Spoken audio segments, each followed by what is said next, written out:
Voy a presentarla de una manera particular.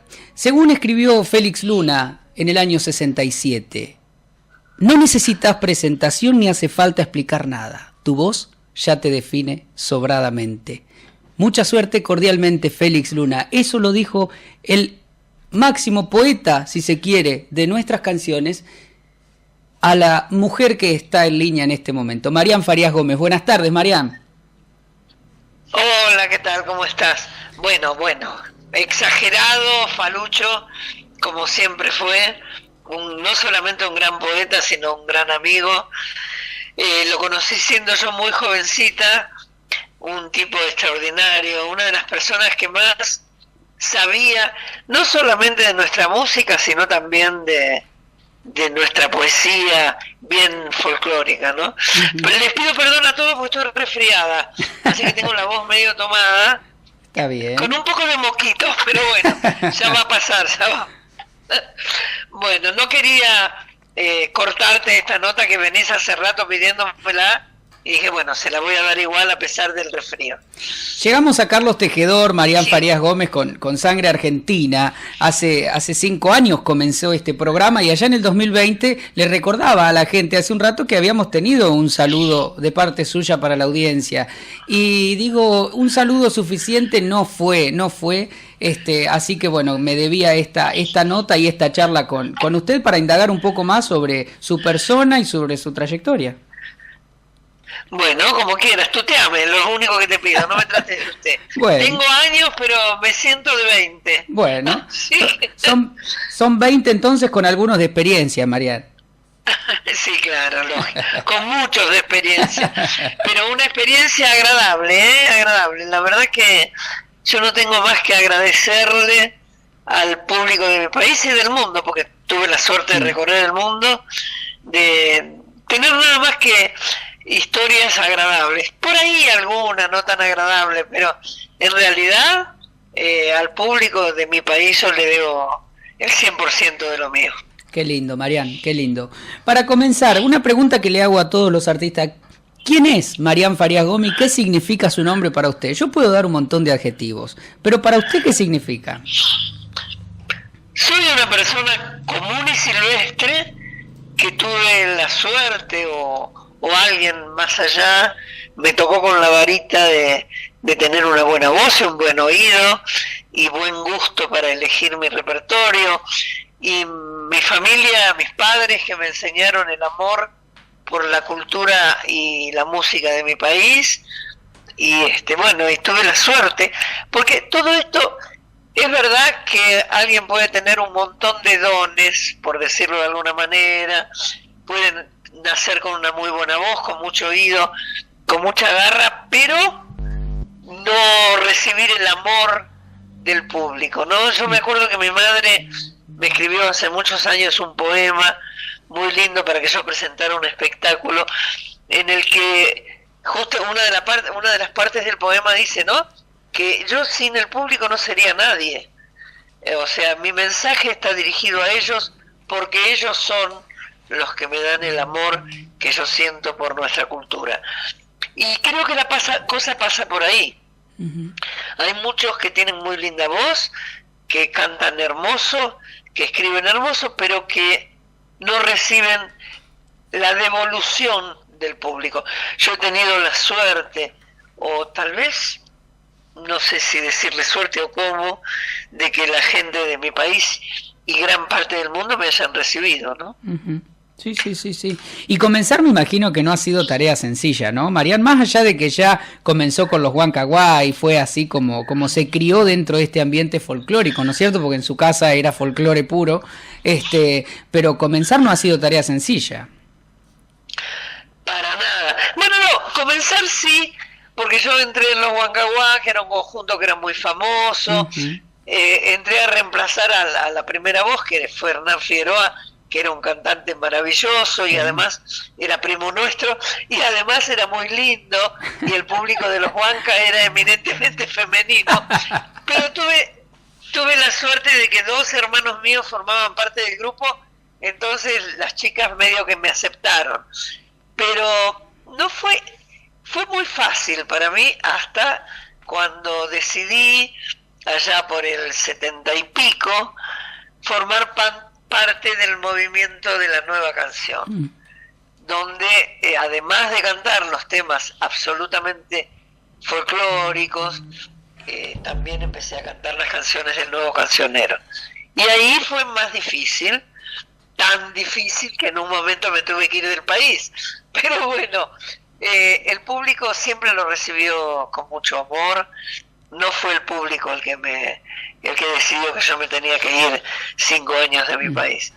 Fue difícil, fue duro, pero te repito, yo me fui al exilio y a los 15 días de estar en España ya estaba cantando en un lugar. O sea, para mí no fue duro. Lo duro fue no poder estar en mi país, nada más. Claro, no ver a la gente, a nuestra gente, ¿no? Debe ser algo terrible, y simplemente por el hecho de una cuestión política, ¿no? Qué cosa tan desagradable ha tocado en nuestro país, ¿no es cierto? Pero por el hecho de ser peronista. Por el hecho de ser peronista y morir. Mira, cuando volví del exilio, que todavía estaba el gobierno cívico-militar, me llamaron a conferencia de prensa los periodistas, porque me habían levantado la prohibición. Entonces me llamaron a conferencia de prensa, pero todavía estaba el gobierno militar. Y después de 1000 preguntas, yo nunca me voy a olvidar la cara de mi madre, que estaba en el fondo, y de golpe me dice un periodista: bueno, ¿y qué tendrías que decir ahora? ¿Cuál es tu último mensaje?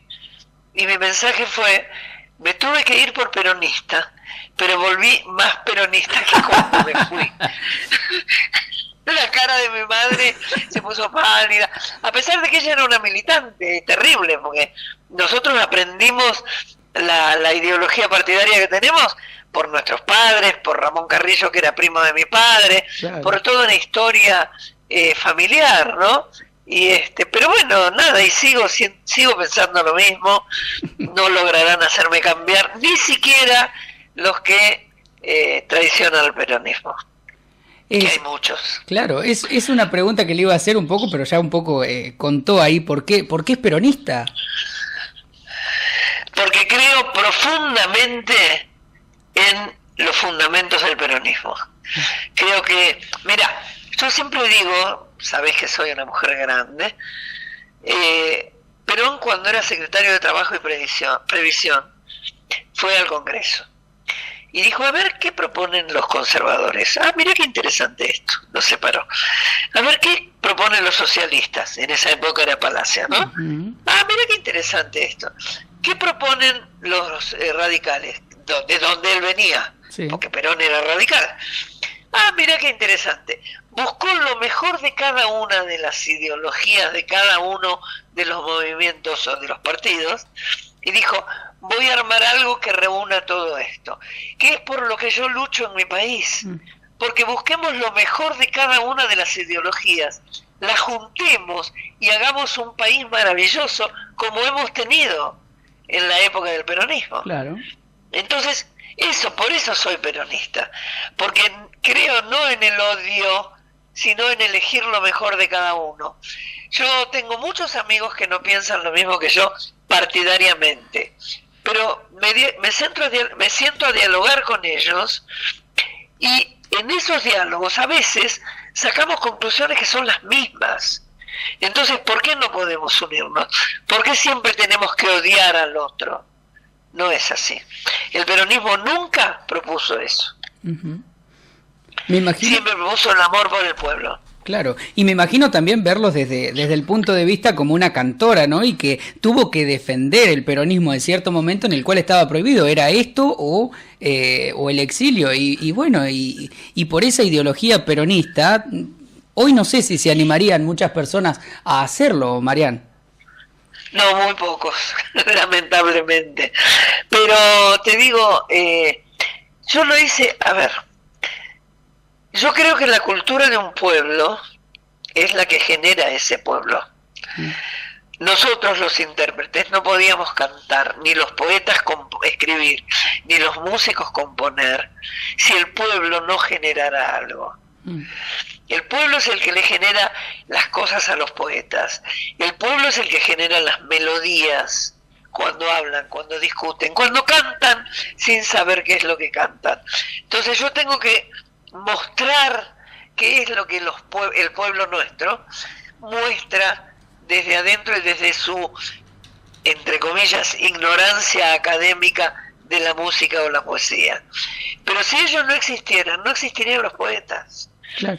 Si nos remitimos a la historia, los grandes poetas o los grandes escritores de teatro o de música, por ejemplo, Bach tocaba en las plazas. Tenía un grupo que tocaba en las plazas. Y de ahí salió la música clásica más maravillosa, porque después de Bach nadie inventó nada. Shakespeare hacía teatro en la calle, y los poetas o los pseudo teatristas de Inglaterra o de Gran Bretaña decían que eso no era teatro, y es el más grande productor de teatro de la historia. Entonces, ¿quién generó todo eso? ¿El pueblo o no? Sí, por supuesto. Bueno, eso es lo que yo defiendo. Qué lindo, ¿no? Lo que sé hacer, que es cantar. Transformar. Yo creo que un cantante transforma, y en este caso ser folclorista con más razón y con doble sentido, transforma, ¿no? Porque transforma la sabiduría del pueblo en poemas. Exactamente. Y además también somos los juglares de esta época. Nosotros tenemos la responsabilidad de ir contando qué es lo que sucede en todos los momentos de la historia. A mí me tocó desde los 60 hasta ahora. A otros les tocará desde hará 10 años hasta dentro de 40 o 50 años. Pero tenemos la obligación de ser los juglares de cada una de nuestras épocas. Mariana, hablando un poco de eso, ¿no? De marcar algún tiempo y demás, ¿está en decadencia el folclore hoy día, en pleno siglo XXI? No, el folclore no está en decadencia. Hay grandes artistas folclóricos en Córdoba, en Salta, en Tucumán, en Catamarca. Lo que pasa es que a los medios de comunicación no les interesa. Entonces no los difunden. Al no difundirlos, los sellos grabadores, que son los que manejan todo, prefieren contratar artistas que canten esto nuevo que hay, que no tiene nada que ver con lo que yo propongo o muchos de nosotros proponemos.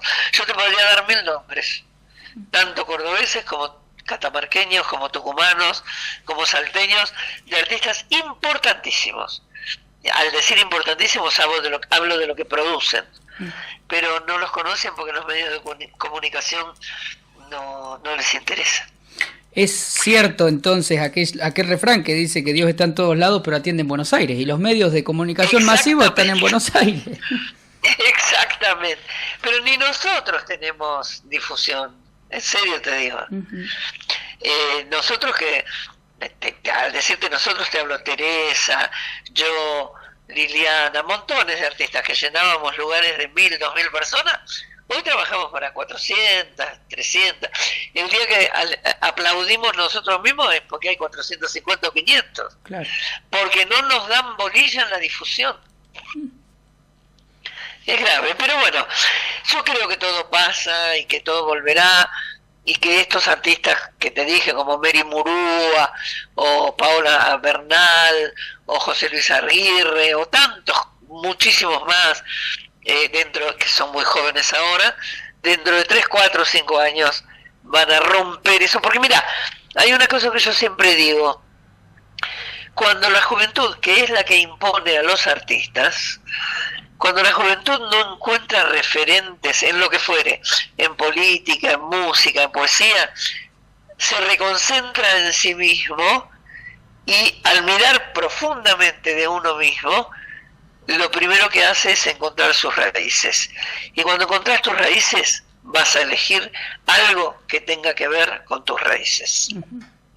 En este caso, nuestra sabiduría que han marcado todos ustedes, que son estos folcloristas que ya cumplieron o ya están cumpliendo un ciclo importantísimo, ¿no es cierto? Que bueno, ahora es una etapa importante de descanso, si se quiere de alguna manera, Mariana, ¿no es cierto? Porque puedo hablar de Enrique Espinosa, ya tiene sus años, podemos hablar de grandes artistas, que Víctor Velázquez, que ya tiene más de 90, José Larralde con sus 80 y tantos, y ya están culminando etapas, ¿no es cierto? Y dando lugar a los nuevos artistas y poder ordenar todo eso ha sido la tarea que se han tomado todos ustedes a lo largo de los años. Y esa es la tarea que estamos, porque no queremos que se pierda este camino. Así como el nuevo cancionero lo que quiso fue abrir el camino para los nuevos sin olvidarse de los originarios, como Atahualpa o como los trovadores de Cuyo, como Margarita Palacios, ¿no? Empezar basándonos en ellos, empezar una nueva manera de decir las cosas, pero con el mismo amor y la misma raíz que ellos. Bueno, yo creo que está sucediendo ahora con muchos artistas.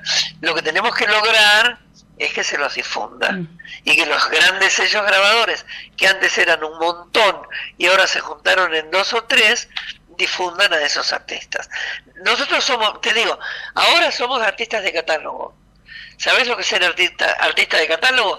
Darle al sello grabador, qué importante, tienen a fulano de tal, a Teresa, a Marián, ¿me entendés? Sí. No, la historia es no ser, a mí no me importa ser artista de catálogo. Yo ya transcurrí, algunos me dicen, sos una leyenda, por ejemplo, cosa que me da mucha risa. Pero hay muchos valores nuevos a los que hay que decirle, vamos pibes, pero con la música nuestra, no con esa cosa tonta y frágil, no quiero dar nombres, que se está dando ahora en artistas que nosotros creíamos que eran los que podían sucedernos en el camino. Sí. Y que se dice, no, porque es joven y está fusionando el folclore, pero el folclore, caramba, mentira, no necesita fusión. Mentira. Los que fusionábamos folclore éramos nosotros, claro, claro. Éramos los Farias Gómez, Antonio Tarragó, Parodi, nosotros funcionábamos. Estos pibes no funcionan en el folclore, no lo funcionan. Los pibes de hoy hacen otra música que está bien, yo no digo que esté mal, pero no tienen nada que ver con el folclore. Nada. Es verdad, y decís, pero ¿por qué cierran tantas puertas? Y porque quizás no les gusta, venden algo como folclore y realmente el tipo que quería contratar folclore no le llama la atención lo que hacen. Exacto, y es eso. Exactamente. Es por eso. Pero bueno. Cosas ¿Vos sabés que yo tengo un recuerdo muy lindo con Tejedor? A ver. Cuando era Cuenca. Un tío mío, sí. Pedro Farías Gómez, médico, fue director del hospital de Cuenca durante muchos años. Mire. Ahí en Carlos TC, averigualo. ¿Ves? Te lo digo yo, vos no lo sabías. No lo sabía, tengo 23 años y estoy como buscando un poco de información de todo. Sos muy chico, bueno, busca. A mí me sorprendió, vos sabés que una vez fui a cantar a Tejedor hace muchos años, fue varias veces, pero hace muchos años fui a cantar y se me acercó una persona y me dijo, ¿usted qué es del doctor Pedro Farías Gómez? Mi sobrina es hermano de mi papá, era hermano de mi papá. Él fue director de acá, papá. Cuando volví a Buenos Aires llamé a mis primas y mis primas me dijeron, sí, claro, fue director del hospital de Cuenca, averigüelo, va a ver. Así que también los Farías Gómez tenemos que ver con Cuenca. Pero mire usted, ¿no? Con Tejedor. No lo sabía. Mire usted. ¿No? Sí.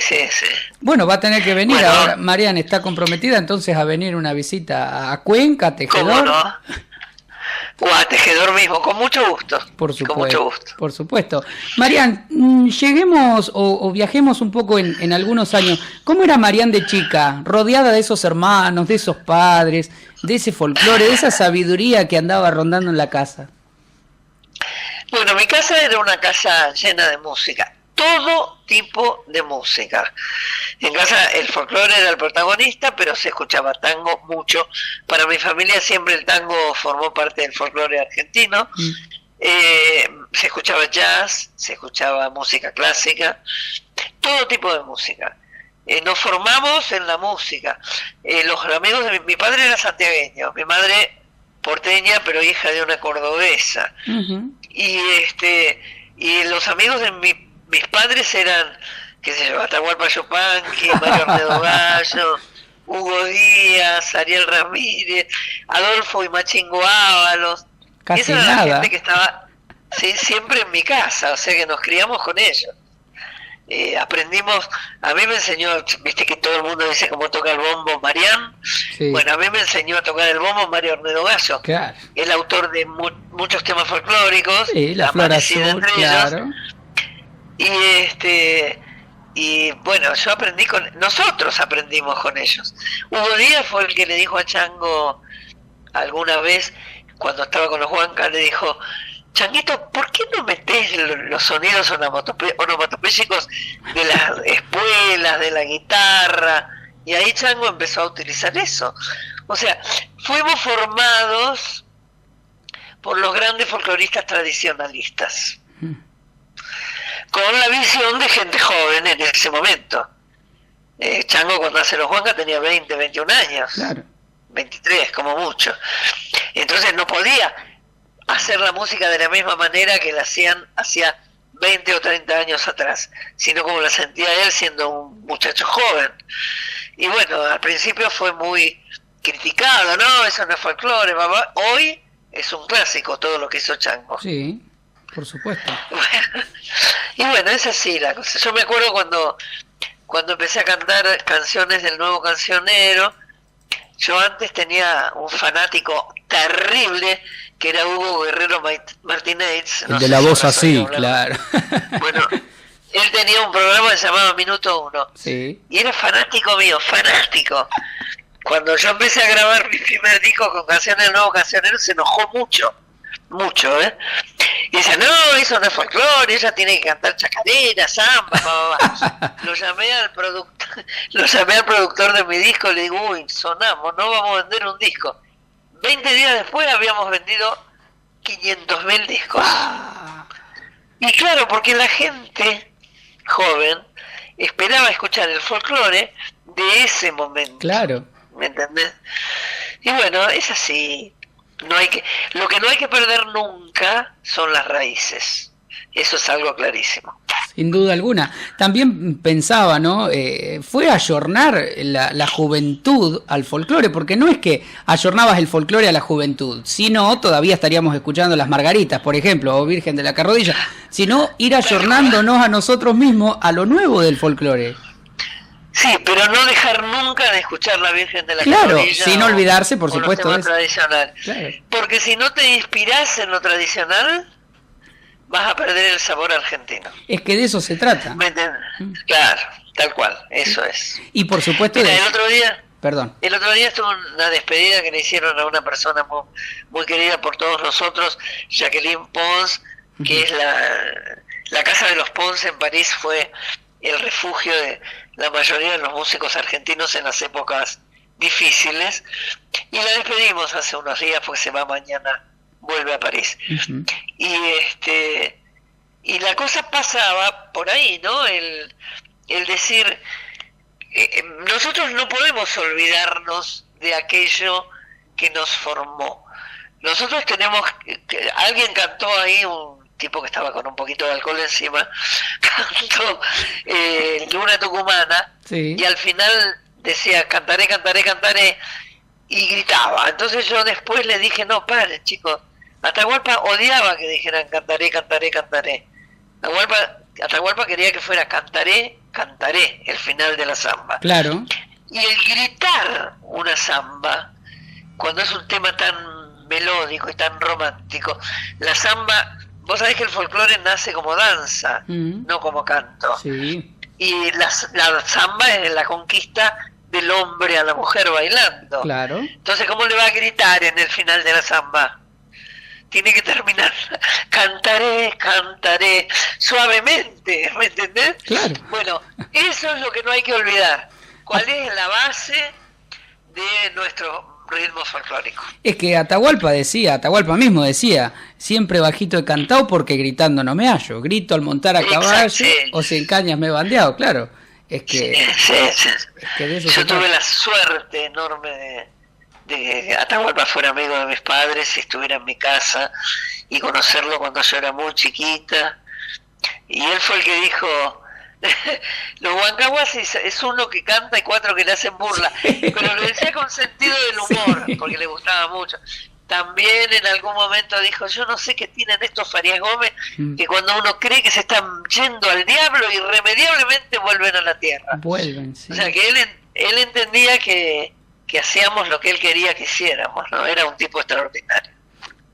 Aparte de ser extraordinario, Marián, ¿con qué adjetivo lo definiría? Mira, yo no puedo ser muy, yo tengo un afecto muy particular por él, porque lo conocí siendo muy chiquita. Claro. Él me tuvo en su falda desde yo tendría 5 o 6 años. Entonces, para mí Atahualpa Yupanqui llegó a ser Atahualpa Yupanqui cuando yo entré a los Huancas. Y dije, mira qué importante era. Yo entré muy chica a los Huancas, tenía 18 años. Mientras tanto era el tío. ¿Qué al que yo conocía como un amigo de mis viejos? No, pero era el ser, mirá, todos dicen que era bravo, sí, era bravo, pero tenía un enorme sentido del humor. Y además sabía reconocer cuando se equivocaba. Yo me acuerdo cuando él lo odiaba al chúcaro, por ejemplo, al principio, ¿no? Sí. Decía, no, ¿qué va a andar con esas camisas que el gaucho nunca usa, las camisas de mangas como los españoles, como los flamencos, ¿viste? No, eso no es folclore. Y un día voy caminando por la calle Corrientes y veo en el Alvear, creo que era el Teatro Alvear, publicidad de un espectáculo que era Atahualpa Yupanqui, los Quillaguasi y Atahualpa y el chúcaro y su vale. Entonces digo, mira vos, voy a ver el espectáculo un día y voy a saludarlo al viejo, al camarín. Digo, Donata, ¿cómo era eso que usted decía que esto no era? No, pero este muchacho ha vuelto al folclore. Era muy simpático, yo lo amaba. Lo amé con profundo amor. Era un ser enormemente cálido que se disfrazaba un poco de duro, te aviso. Sí. Se disfrazaba, pero no era duro, era un ser extraordinario. Y para mí, un tipo...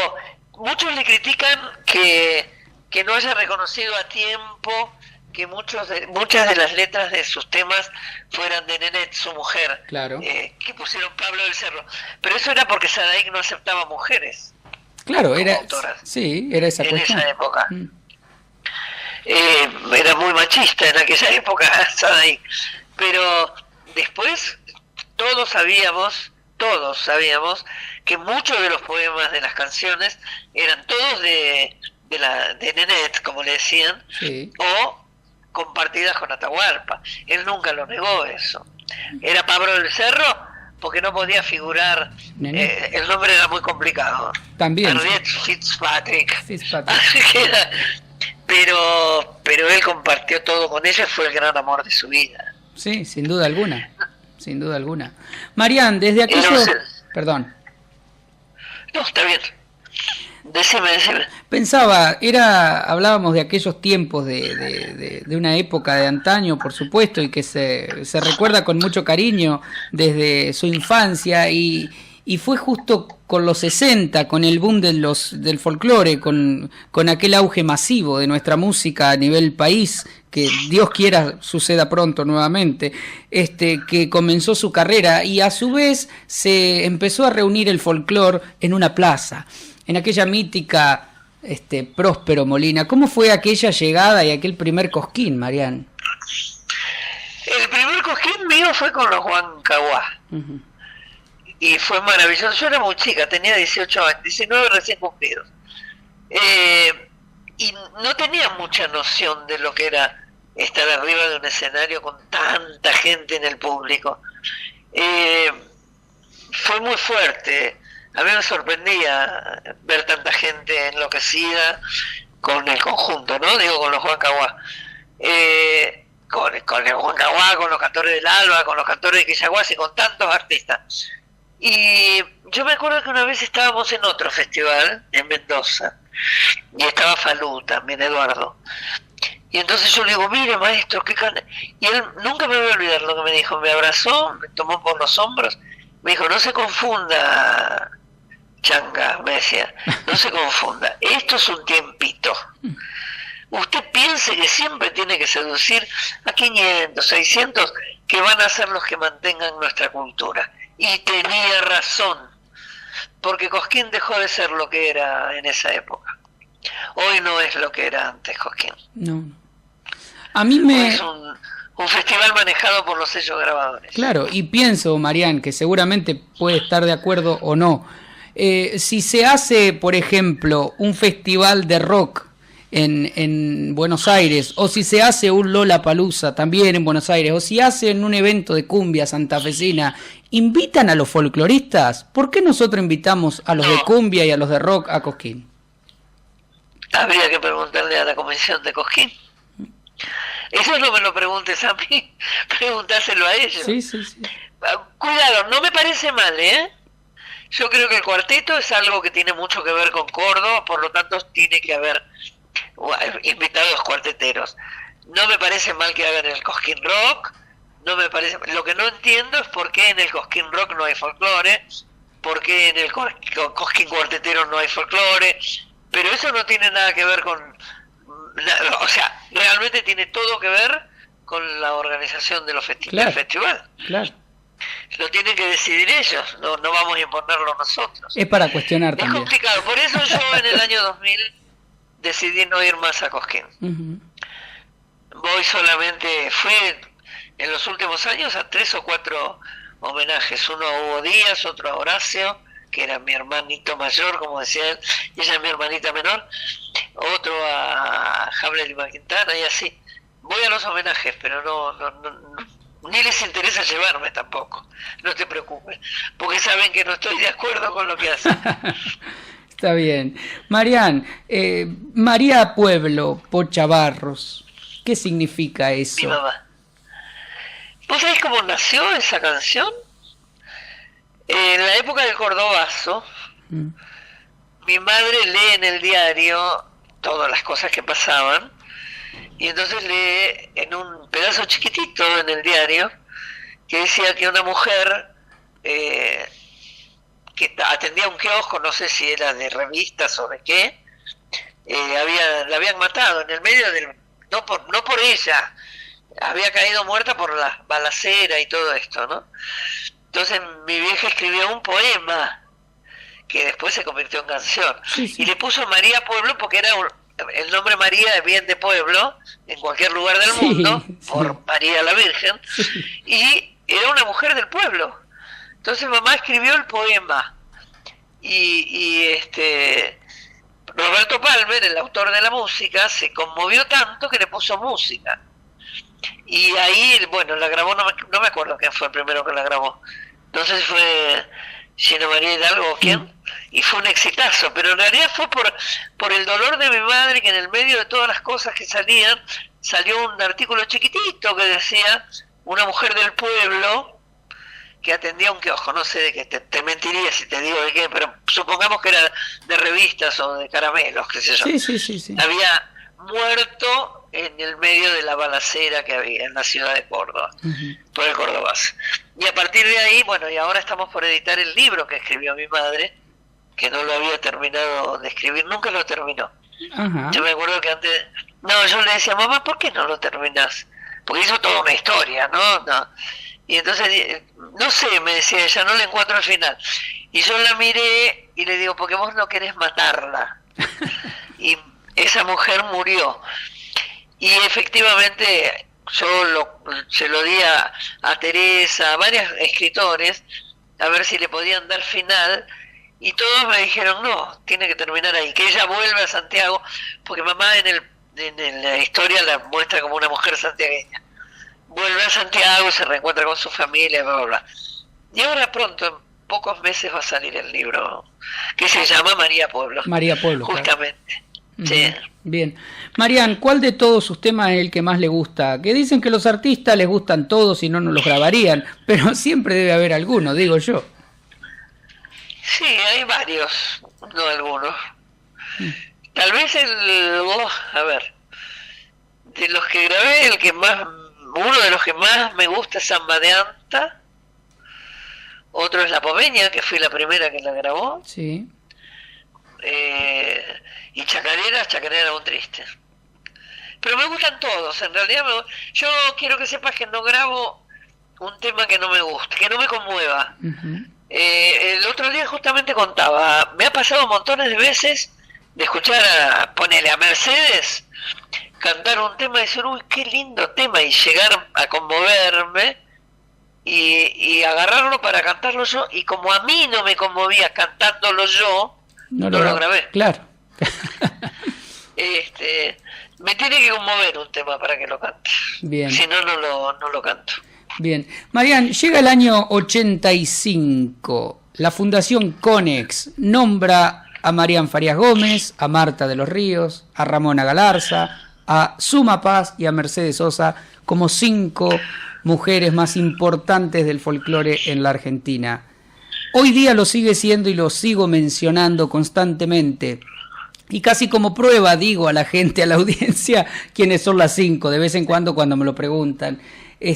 ¿Cómo se lleva ese título? Que es realmente algo maravilloso y gratificante, imagino. Mira, para mí fue importantísimo porque yo siempre fui fanática de Marta de los Ríos desde chica. Uh-huh. Muy pocos han reconocido a Marta de los Ríos como una gran intérprete de nuestro folclore, y santiagueño particularmente. Sí. Amaba profundamente a Ramona como artista, y también a Suma Paz, y era muy amiga de Mercedes, entonces, y también la admiro como loca. Mercedes, creo que no ha habido todavía, aunque hay una que me gusta mucho, que no sé si no podría ser, pero no ha habido una como ella, esa cosa completa de Mercedes. Y para mí fue una sorpresa enorme que me metieran ahí, porque las admiraba mucho a las otras. Claro. Entonces, pero bueno, fue y sigue siendo para mí algo muy importante. Haber sido nombrada entre las 5 mejores. Qué lindo, porque eso queda en la historia del folclore, Marian. ¿Si vos creés que todos se acuerdan? Yo creo que sí. Vos que sos muy joven, sos un ejemplo, porque generalmente los jóvenes ni saben quién fue Marta de los Ríos ni Suma Paz. Qué cosa. Es doloroso lo que te digo, pero es verdad. Sí, sí. Marian, para mí es un placer tenerla. Para mí es una referencia dentro del folclore, un faro, si se quiere, de alguna manera. Y le pido que no sea humilde, porque todos cuando digo las palabras finales de una entrevista me dicen, no, estás diciendo mucho. Le pido por favor que no sea humilde, porque lo digo en base a la admiración, al respeto por esa calidad que la caracteriza, esa calidad humana, esa calidad de interpretar, por peronista igual que yo, y por folclorista sobre todas las cosas, que le agradezco mucho esta charla, esta entrevista. No, yo te agradezco. ¿Vos me dijiste que tenés 23 años? Sí. Yo te agradezco que seas peronista.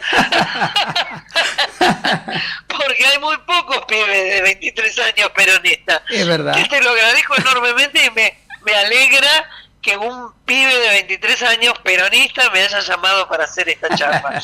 No, me encanta, de verdad. No soy de las que presumen nada, pero sé que el lugar que tengo lo logré por no mentirle nunca a mi gente, que es lo que hacemos los peronistas de verdad. Es verdad. No mentir. Es verdad. No mentir. Así que bueno, te felicito entonces. Bueno. Y ojalá nos encontremos alguna vez. ¿Dale? Ojalá que así sea y espero que sea pronto, Marian. Un placer enorme tenerla acá y quiero que le deje ahora sí unos minutitos. Los micrófonos son suyos para dejarle a esa gente que la escucha, que la escuchó cuando comenzó, que aún hay gente como mi amigo Omar García, por ejemplo, que sigue su carrera desde sus comienzos, la gente que la escucha en la actualidad y por supuesto nosotros que la escucharemos. Unas palabras como usted guste. Bueno, cómo no. Primero, en Omar García, yo le hablo a todos los que estén escuchando este programa y lo único que les pido es, no importa si me escuchan a mí o si escuchan a los Huancahuá o si escuchan a Mercedes, lo que sí les pido es que escuchen la música nuestra, pero la música nuestra de verdad, esa que nos representa como un pueblo que unió la cultura de muchos pueblos y de donde salió esto tan maravilloso que es la música argentina, sea una chacarera, sea una samba, sea una milonga, sea un tango, o sea lo que fuere, pero que tenga una profunda raíz argentina. No dejemos que nos sigan invadiendo con otras músicas que son lindas, otros ritmos que son lindos, pero que nada tienen que ver con nuestra propia identidad. Por eso les digo, amigos de Carlos Tejedor, amigos de quienes sean y escuchen en el lugar que sea, yo les pido por favor, métanse adentro de ustedes mismos y reconozcan lo que es su propia historia. Muchísimas gracias, Marian, un cariño enorme. Gracias a vos, un beso grande. Adiós. Adiós. Estábamos hablando con Marian Farías Gómez. Qué placer, qué privilegio escucharla. Y siempre pregunto a los artistas cuál es la canción de su repertorio que más le gusta. ¿Para qué? Para dejarla al final. Samba de Anta, Marian Farías Gómez.